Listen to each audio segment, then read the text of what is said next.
pour quelqu'un. Dieu vous le demande. Vous devez sortir du registre des prières répétées, aller prendre un livre et vous asseoir. Ne dites pas que je ne suis pas un fervent croyant. Personne ne naît guerrier de la prière. On dit que la nécessité est la mère de tout. Ce qui vous poursuit détermine le sérieux que vous y mettez. Sommes-nous ensemble maintenant? Ouais. Ma vie ne peut pas continuer comme ça.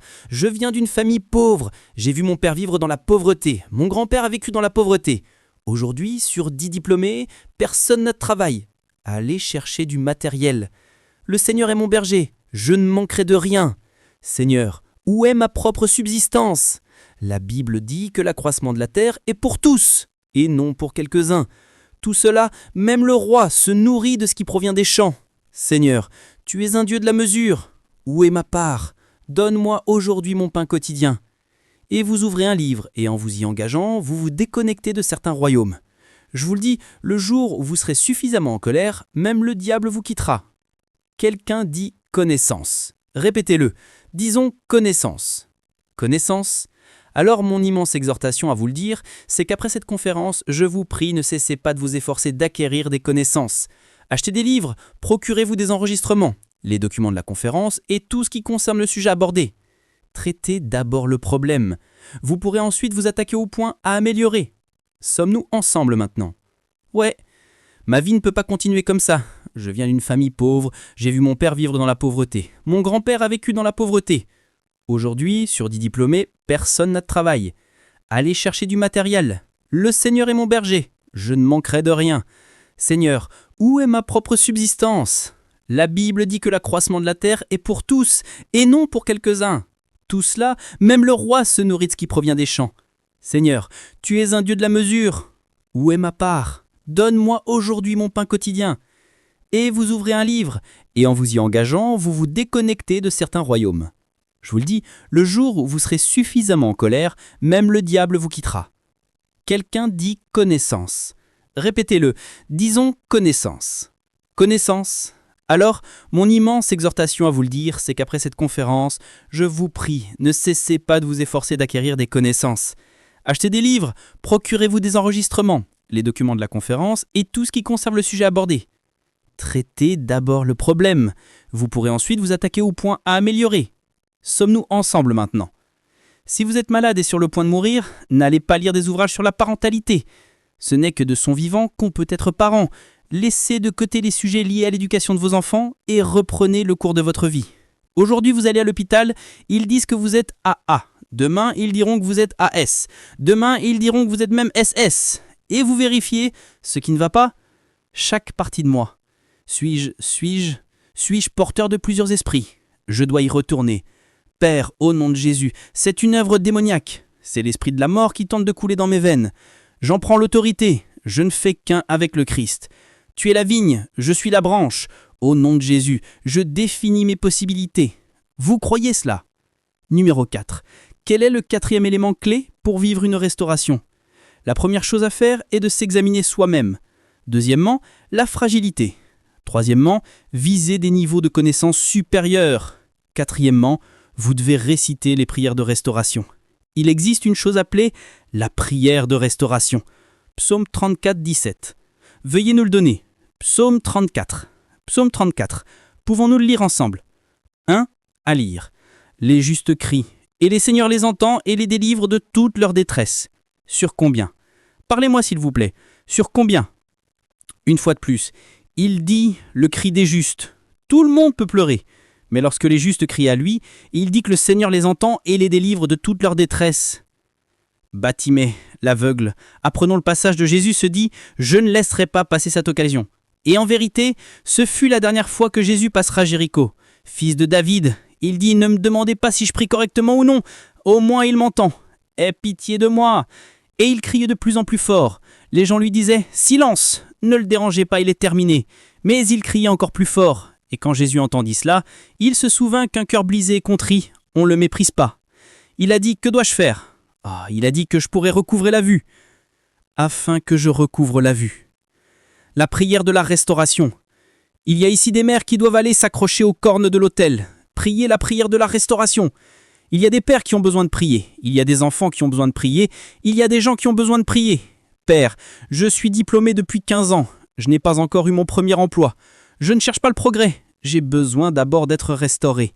C'est lorsque la restauration a lieu que le progrès peut se poursuivre. Car au bout de ces 15 années, si vous aviez trouvé un bon emploi, beaucoup de choses auraient évolué dans votre vie.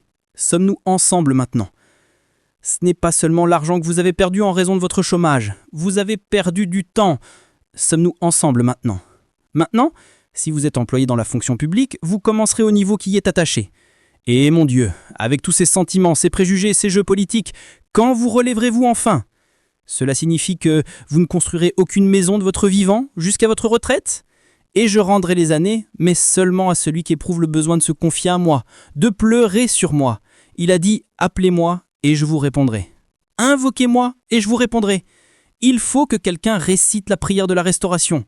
Père, depuis Covid jusqu'à maintenant, mon entreprise a périclité. Depuis le Covid, mon entreprise qui faisait l'envie de beaucoup est devenue la risée de tout le monde. C'est pas comme ça qu'on lève des hommes. Votre parole affirme que le chemin des justes, malgré le Covid, doit être comme une lumière éclatante qui brille de plus en plus. Je n'ai jamais autant vu ma vie. Sommes-nous ensemble maintenant ? La Bible dit « Présentez vos arguments les plus convaincants. Présentez vos arguments solides. Vous vous mettez en colère intérieurement et vous vous rendez à un lieu de prière. À ajouter pendant vos jeûnes. Retournez les assiettes de votre maison et pleurez vers Dieu. Criez vers Dieu. Une mère doit implorer Dieu pour le retour de son fils. Je donne naissance à un enfant dont on m'avait dit qu'il deviendrait prophète. À 14 ans, il est déjà un apprenti. Seigneur, rétablis-moi. Je ne peux pas continuer comme ça. Mon utérus ne portera pas de préservatif au nom de Jésus.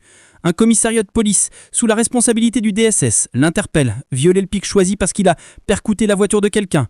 Et vous êtes une personne atteinte d'hypertension artérielle parce que vous aviez accouché. Sachez que tout ce que vous n'affrontez pas, vous lui donnez la permission de rester dans votre vie. Qui est en train d'apprendre ce matin ? Par principe, je ne tolère pas une seule chose qui soit contraire à la parole de Dieu. Elle devient immédiatement mon projet de prière. Je vous ai parlé du chapitre 2 des Actes des Apôtres. Souvenez-vous du chapitre 12 des Actes des Apôtres. Nous n'avons pas le temps d'y aborder ici, mais la Bible dit que Hérode était déterminé à tourmenter certains Juifs. Ils ont attrapé James et l'ont décapité.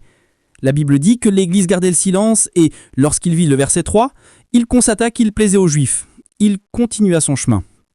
Satan a causé beaucoup de soucis à la famille.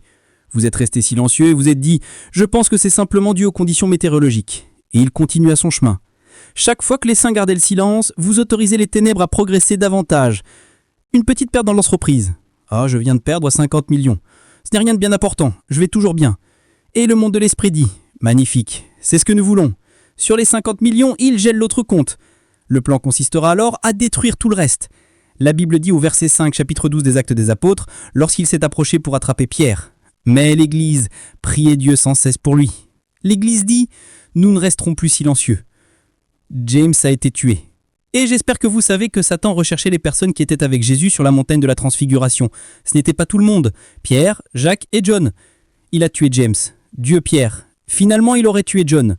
Satan attaque avec sagesse. Lorsqu'il vous cherche, vous, votre premier enfant et votre épouse, c'est qu'il a perçu un tremblement dans le monde de l'esprit. Ce sont les guerriers de prière qui vous protègent. Ce sont eux qui prient pour votre entreprise. Et s'il se débarrasse d'eux, il sait le rôle que joue votre épouse dans la pérennité de votre entreprise. Il attaquera sa santé et la réduira au silence. Le but n'est pas votre épouse, l'objectif est de fonder la famille. Mais il a retrouvé trace d'une femme qui, chaque nuit, se réveille en posant ses mains sur son ventre, appelant ses enfants par leur nom et disant « Mon mari ne me défendra pas. Mes enfants ne connaîtront pas l'échec. » Lorsque le jeune garçon s'apprête à errer sur quelque part sur le campus, la prière de sa mère le ramènera à cet endroit. Et Satan disait « Voilà comment j'attaquerai cette famille. Commençons par la femme, la plus grande voix spirituelle. Attaquez-la, réduisez-la au silence, utilisez l'offense, utilisez l'amertume, semez de la discorde entre elle et son mari, afin que, privée de paix, elle n'ait plus la liberté de prier. Il ne s'agit pas des problèmes dans votre maison, il y a un objectif plus important. Ayez le discernement nécessaire pour voir. Satan n'attaque rien dans le seul but d'attaquer quelque chose, c'est toujours la porte ouverte à un chaos encore plus grand. Lorsque Satan attaque votre santé, ce n'est pas votre maladie qui le préoccupe. Lorsque Satan attaque un homme de Dieu, il attaque les membres de la communauté, et non l'homme de Dieu lui-même. Au lieu de s'en prendre à 2000 personnes, il s'en prendra à une seule personne, celle qui est en charge de les nourrir spirituellement. Qui est en train d'apprendre ce matin ? Vous devez apprendre à prier et prier la prière de la restauration. Prenez 1 minute maintenant, pleurez et dites « Oh mon Dieu, guéris-moi, guéris-moi » Mentionnez les domaines de votre vie qui ont besoin d'être restaurés. S'il vous plaît, ne restez pas silencieux. Ne restez pas silencieux, ne restez pas silencieux, ne restez pas silencieux. Je vous confie ma foi. Est-ce une entreprise en activité? Priez. Est-ce dans le ministère? Priez. Certains d'entre vous ont même perdu leur aide RIC. L'esprit avait été investi dans votre vie et maintenant, il semble qu'il ne reste plus rien. Sécheresse spirituelle. Quelqu'un prie. Ne restez pas silencieux. 1 minute, vous priez. Rétablir les relations, ô mon Dieu. Rétablir les opportunités, ô mon Dieu. 1 minute, vous priez. Père, tu as fait entrer dans ma vie une relation qui m'a permis de m'en sortir financièrement. Cette relation a été attaquée. Maintenant, je n'ai plus qu'à mendier. Restaure. Restaure, restaure, restaure. Rétablis le ministère des aides au destin. Rends-moi ma vie de prière. Rétablis la grâce du jeûne. Rétablis la grâce d'étudier. Job 42, verset 10. Honnêtement, je sens que Dieu est en train de restaurer. Je le sens dans le fond de mon cœur. Je le pressens. Il y a une dame dont Dieu dit que je dois vous dire qu'il restaure les relations.